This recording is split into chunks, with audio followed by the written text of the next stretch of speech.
This broadcast is brought to you by the Apostolic Church Ghana, C5 District, Tema. We're happy to have you with us. May the entrance of the Word bring illumination to you today.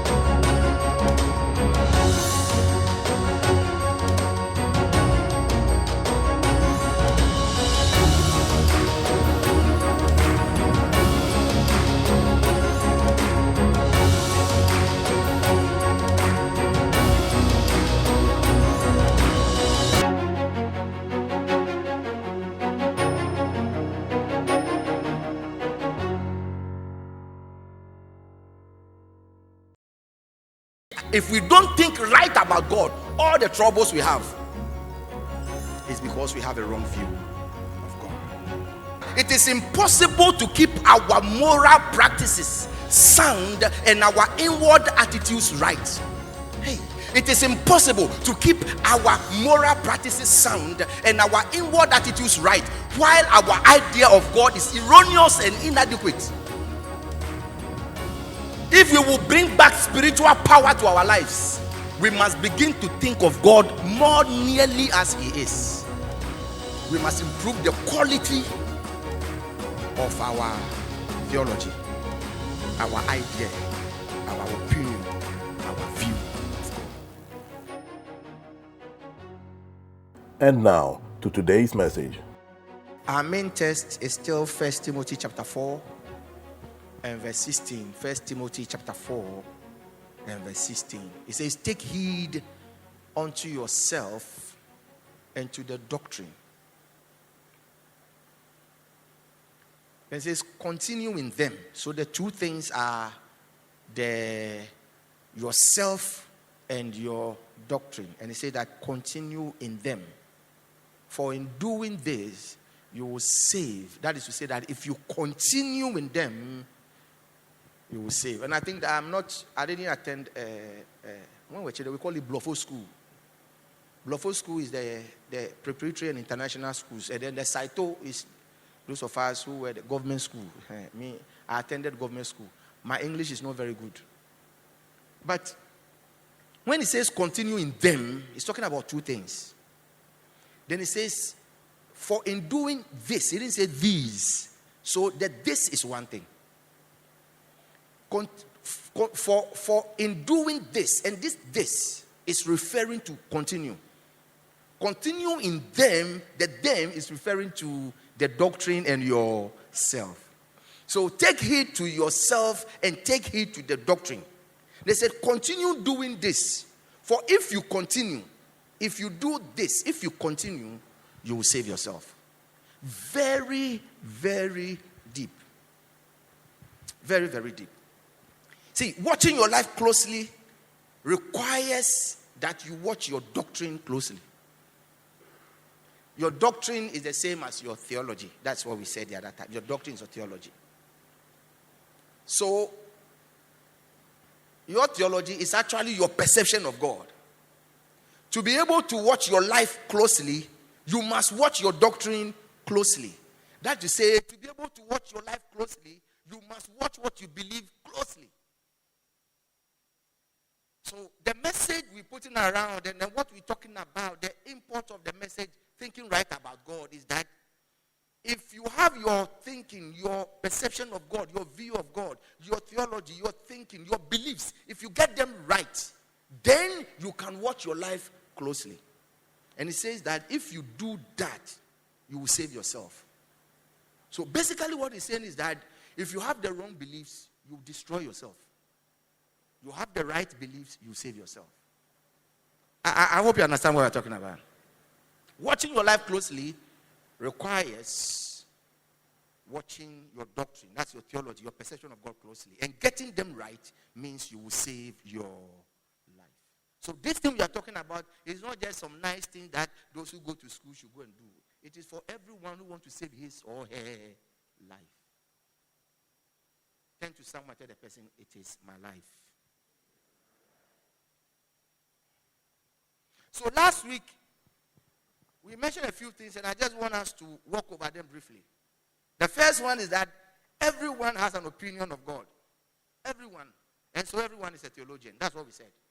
Once you have something, you have an idea about God. Whatever idea you have about God is your theology. And once you have a theology, you are a theologian.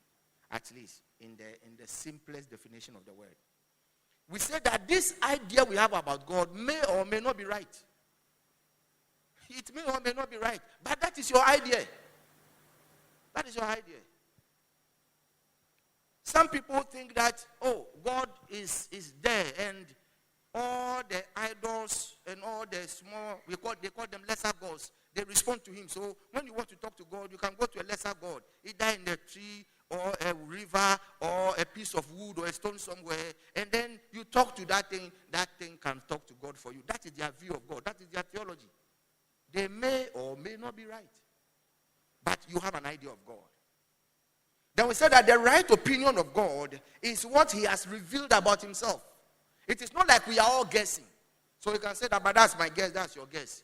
Fortunately for us, God himself has revealed something about himself. So what God has revealed is the truth. So if you hold a certain opinion of God, you have to check against what God has revealed about himself. And if what God has revealed about himself is not the same as the opinion you have, it means your theology is wrong. And if your theology is wrong, it means you will not save yourself. You destroy yourself. We said that our opinion of God is the fundamental premise for our behavior and relationship with him. That's what we said. That what you do is actually what you believe, not what you just say. And we'll come to talk about that one. Then we said that we do not know everything about God, but whatever we know must be true if we want to save ourselves. We don't know everything about God. And it is only what God has revealed that we can know. What God has not revealed, we cannot know. Many people have tried to enter into places God has not revealed. And they have ended up in error, and they have ended up creating mystical and esoteric religions. And people are following them. And if God has not revealed it, he doesn't want you to know. But what he has revealed, he wants us to know. Is that all the Bible says in Deuteronomy 29:29? The secret things belong to God, but those that are revealed belong to us. So if God has not revealed it, he doesn't want us to know. What he wants us to know, he has revealed. So basically, that was what we said last week. So coming into the second part today, what we are saying is that thinking right about God is a lifelong endeavor. This is not something you say, I'm coming to do something, and I learn it today. There's I have thought right about God, so I have finished. No. It is something you do every day. Every day of your life.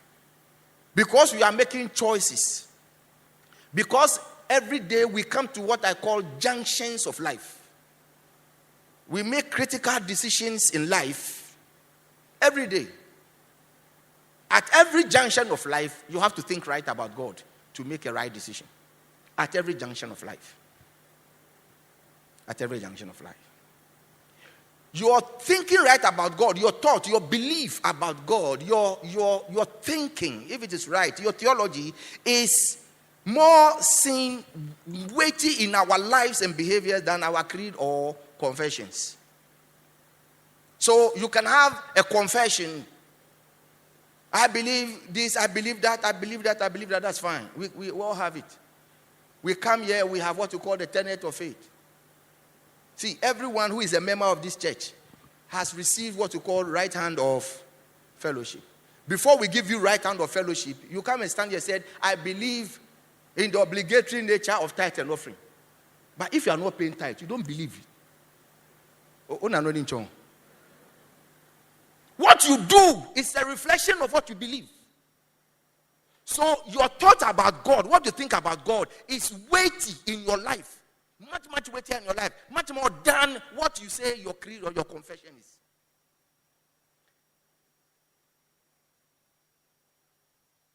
In responding to the question, what would Jesus do?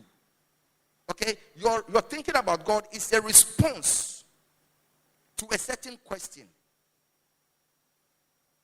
Yes, last week, A.W. Tozer calls it, what does God look like? Today I have changed it and I have borrowed this question, what would Jesus do? It is the title of a certain beautiful movie, Christian movie, what would Jesus do? See, finding an answer to that question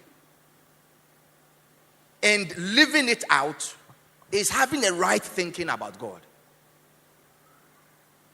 It is saying that at this junction of life, if Jesus were here, which direction will he take? That is thinking right about God. That is what it basically it means. If Jesus were to be here, what will he do? And if you can theologize and come to a theology, then you will follow that one. And if you theologize right, you get a right theology. And then your behavior will be right. If you theologize wrong, you will conclude that a wrong theology and your behavior will be wrong. But your answer to WWJD determines your response. Your answer to the WWJD, what will Jesus do, is what determines your response. A wrong answer means a wrong behavior. A right answer means a right behavior. A wrong behavior means you are destroying your life. A right behavior means you are saving your life. Take heed to your life and take heed to your doctrine. Continue in them, for in doing this, you will save yourself. So what are some of the dangers of thinking wrong about God?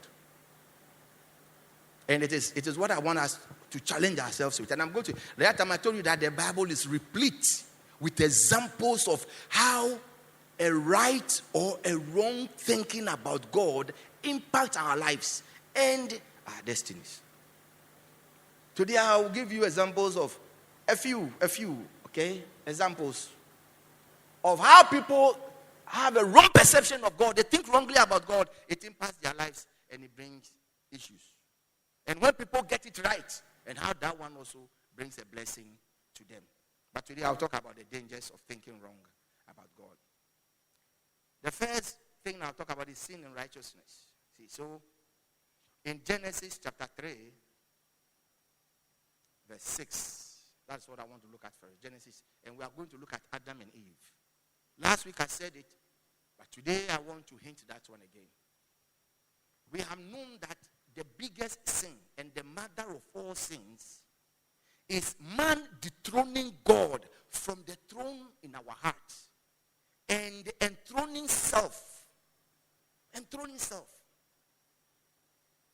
And so all that we do in this life is about pleasing ourselves and not pleasing God. And that is the mother of all sins. But Adam and Eve were not born like that. They were not born selfish. They were born with honoring God in their hearts. And the Lord had a space. And the Lord was ruling over their lives. And they were happy until something happened. Look what the Bible says in Genesis chapter 3. When this is the first time sin entered the world. And it says, so when the woman saw that the tree was good for food, that the tree was pleasant to the eyes, and that it was a tree desirable to make one wise, she took of the fruit and ate. Taking of the fruit and eating is the dethroning of God and enthroning self. For the first time, she saw that the tree was good for food. The tree that God told them, if you eat of it, you will die. Something happened. Then she saw that God was lying. God has been lying to us all this long. Because, see, the tree is actually good for food. It is pleasant to the eyes, and it will make us wise. And God told us that when you eat of it, you will die. So God is a liar. When they had a wrong perception of God, they committed sin. They had believed that God was right until the enemy came talking to them. And the enemy succeeded in changing their perception of God. And as soon as the enemy finished, the Bible said, then the woman saw that the tree was good for food. When that perception changed, and they began to see that God was a liar, they committed sin. They dethroned God and the enthroned self. It's a very dangerous thing to think wrongly about God. Very dangerous thing. Judges chapter 2, 10 to 12. The second example on sin and righteousness. Judges chapter 2, 10 to 12. And I want us to go to Judges chapter 2. Judges, the book of Judges. Judges chapter 2, and we are reading 10 to 12. The children of Israel have entered the promised land. Joshua and his generation, they have died. The Bible said, when all that generation had been gathered to their fathers, the Bible said, another generation arose after them who did not know the Lord, nor the work which he has done for Israel. Verse 11. Then the children of Israel did evil in the sight of the Lord. As soon as a generation came who had a terrible perception of God, the children of Israel did evil in the sight of the Lord. The reason why the generation before them did not do evil is that Joshua and Caleb, they were there. They saw Moses. They knew the things. They saw what God has done. They remembered the testimonies. They knew God. They did not do evil. But when another generation arose that did not know the Lord, they did evil. Verse 12. And they forsook the Lord their God, the God of their fathers, who had brought them out of the land of Egypt. And they followed other gods from among the gods of the people who were around them. And they bowed down to them and they provoked the Lord to anger. It's a dangerous thing to have a wrong perception of God. Sometimes we can just think and imagine something and we think it is God. No. It is not safe to have a wrong thinking about God. It is not. As soon as the generation who did not know the Lord arose, they did evil. Now let me talk about another cluster of examples. I call them disasters. The first one is something that happened to the land of Egypt. And it was birthed out of the stubbornness of their king Pharaoh. In Exodus chapter 5, verse 2, that is where that scripture is. Moses had just entered the land of Egypt. After running away for 40 years into Midian, he has come back. And he has come to tell Pharaoh that the Lord our God, the God of the Hebrews, said I should come and tell you, let his people go, so that he will go and serve me. Listen to the question Pharaoh asked. Listen to his response. And Pharaoh said, who is the Lord that I should obey his voice and let Israel go? What he's saying is that I don't know him, so I'm not going to obey him. Those who obey God, they know him. Those who disobey God, they don't know him. Let me tell you, the truth is that anytime we are disobeying God in a certain way, our perception of God is distorted. Pharaoh tells us the characteristics of those who obey God and those who don't obey. He said, who is the Lord that I should obey him? And what is the disaster here? Once he asks that question, if you have time and you read Exodus chapter 5, chapter 6, chapter 7, chapter 8, chapter 9, all the way to chapter 12, God answered the question. When Pharaoh asked the question, who is the Lord that I should obey him? God said, oh, you don't know me. Then I will introduce myself. And you remember how God introduced himself? 10 plagues. Until Pharaoh's, the last one was the death of the firstborn of Israel. And if you read that chapter well, anytime God brings a plague, he said, I will do this so that all Egypt will know. Because Pharaoh said, who is the Lord? Now you come, I am the Lord. But call him. Nami. Here am I. It's a disaster. So brothers and sisters, what we are saying is that a lot of things are happening around us in our generation that makes our pursuit of God very difficult and has subsequently made our knowledge of God very shallow. But the devil is really throwing amos here and there. And our knowledge of God is making us fall casualties to these things. It's a disaster. One last one on the disasters. Genesis chapter 28 verse 16. Jacob had just cheated his brother Esau.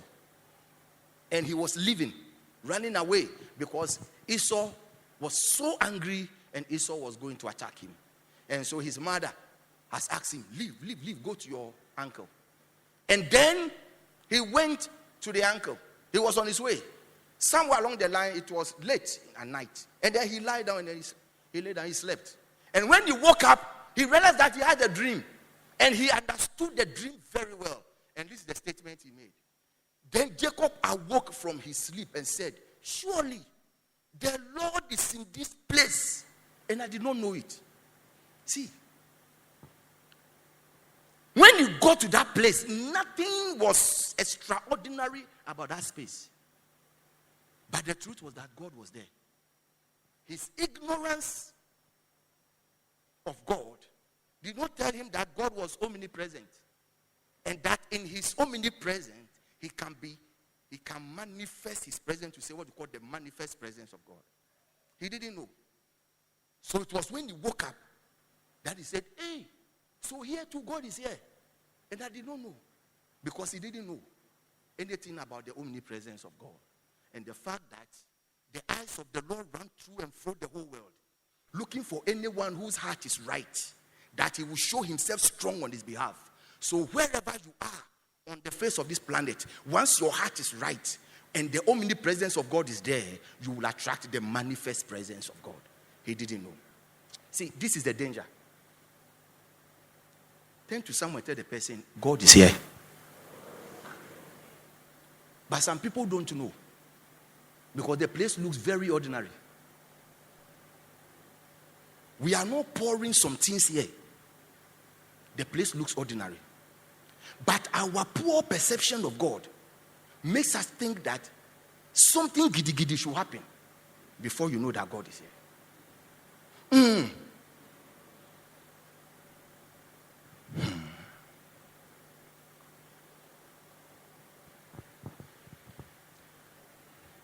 Let me come to the category I called ministry and service. And we go to Matthew 25, 24 to 26. Matthew 25, 24 to 36. I'm giving you examples of how people's poor perception of God can really endanger their lives. Matthew chapter 25, 24 to 26. Then he who had received 1 talent came and said, Lord, I knew you to be a hard man, reaping where you have not sown, and gathering where you have not scattered seed. What a description of the Lord. Verse 25. And I was afraid. And I went and hid your talent in the ground. Look, there you have what is yours. But his Lord answered and said to him, you wicked and lazy servant. Let me pause here. 3 of the servants were given talent.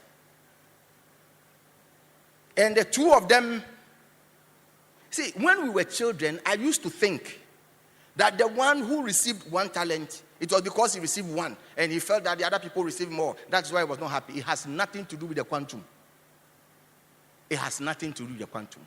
It has to do with perception of the master. That's all. He never complained that, why did you give my brothers 2 and then he gave somebody 5 and as for me, give me only 1. So I'm angry. The issue has nothing to do with the quantum. It has everything to do with the perception of God. And he said it. He says that I know you are a hard man. His perception of his master was that the master was wicked. And once people have a terrible perception, they were not ready to serve. They were not ready to work. They were not ready to labor with the gift God has given them. You see, your ability to even love and serve in God's house is dependent on your perception of God. If that perception changes, your contribution to the body of Christ will change. The God you know is the God you worship. So when I don't want to share my personal story because it is still a sensitive story, so I'll leave it. There was once a time when somebody came to me and gave me documents. 2 plots of land, this Legon. He said, let's go and start a church. This is a gift for you.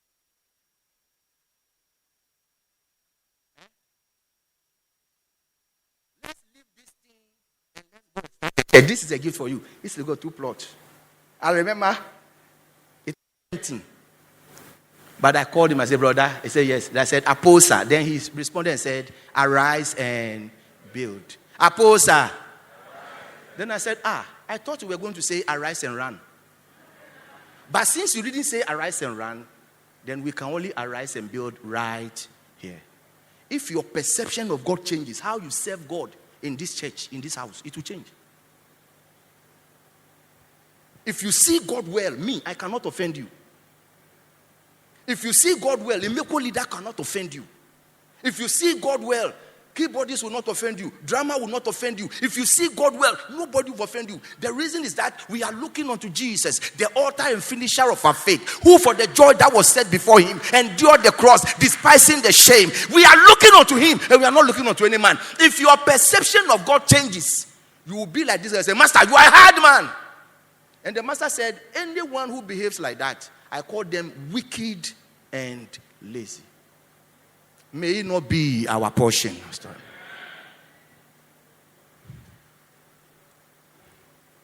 Now let me talk about another cluster I refer to as faith and confidence.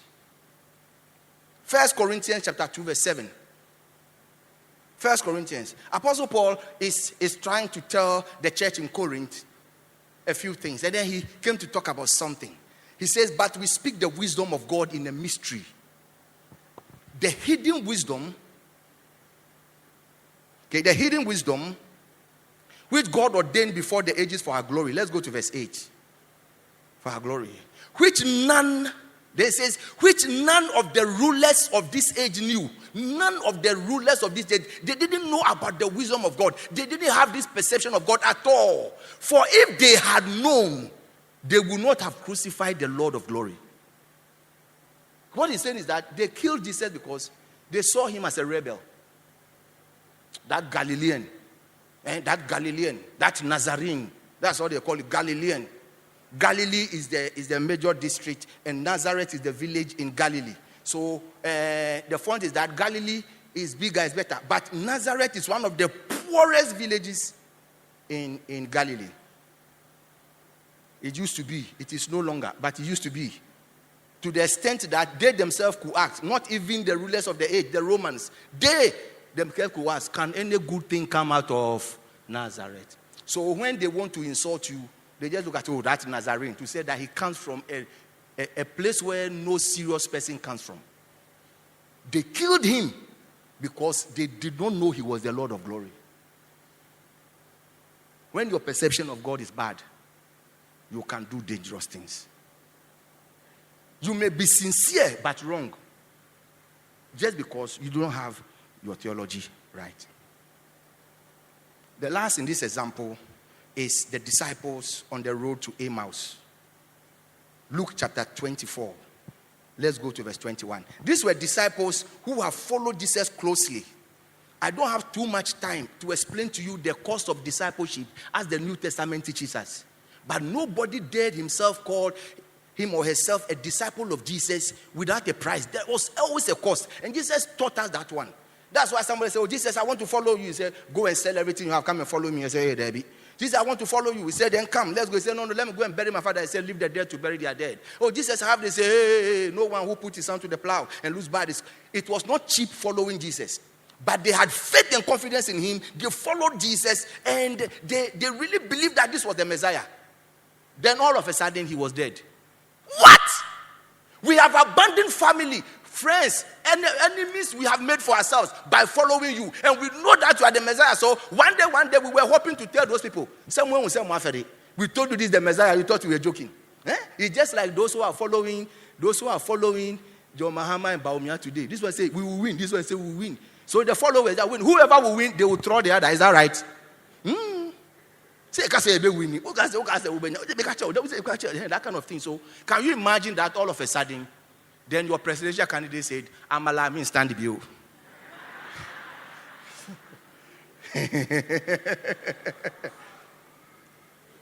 Hey, me stand the bill then. No. So that was what's happening to them. And when these gentlemen were on their road back to their village, to Amos, they were so sad. Listen to one statement they made. They said, but we were hoping that it was he who was going to redeem Israel. This guy has died. We were hoping. They have lost hope and confidence. Then we were told that they didn't know that the one they were talking to was Jesus. They had no idea. They couldn't see him. Then they got to a certain junction. Let's go to verse 29. And then they told Jesus, whom they didn't know was Jesus. They told him, but they constrained him, saying, abide with us. They said, for it is towards evening, and the day is far spent. They told him, Adiasan, you can't go, it is late. No, you can't go. So they didn't know it was Jesus, but they compelled him. Stay with us. Stay with us, please, stay with us. It's too late. You can't go. I'm sure they'll be telling him, this road is dangerous. Even we reaching here at this point is fine, but at this point, nobody can continue. So come and stay. At this here, then you go. They said it was not possible. Until whilst they sat at table, Jesus took the bread and then he broke it the way he broke with the disciples in the upper room. Their eyes were open and they saw, this is Jesus. Then Jesus disappeared. Then let's go to verse 33. Verse 33. As soon as they saw it was Jesus and Jesus disappeared, Bible said they rose up that very hour and they went back to Jerusalem when they said it was too late. Now their perception of God has changed. It was no longer too late. Now they themselves can walk back to Jerusalem. Why? Because they had encountered God in such a way that whatever was putting fear and intimidation and causing them to think some way had disappeared. Many of the excuses we give is because we have a poor perception.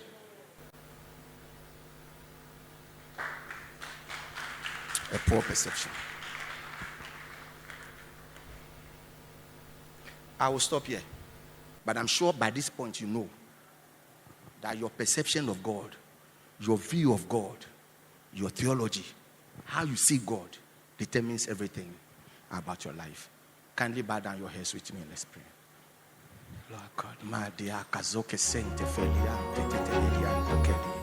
Thank you for joining us for this wonderful service.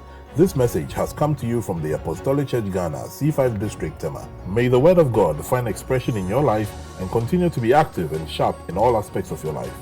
Please log on to our website at tacc5.org or visit our social media platforms using the handle at tacc5media for more content like these and for more information about our activities as a church. Be a blessing by sharing this message with someone. Until we meet again, stay blessed and continue to dwell in His presence. See you again soon.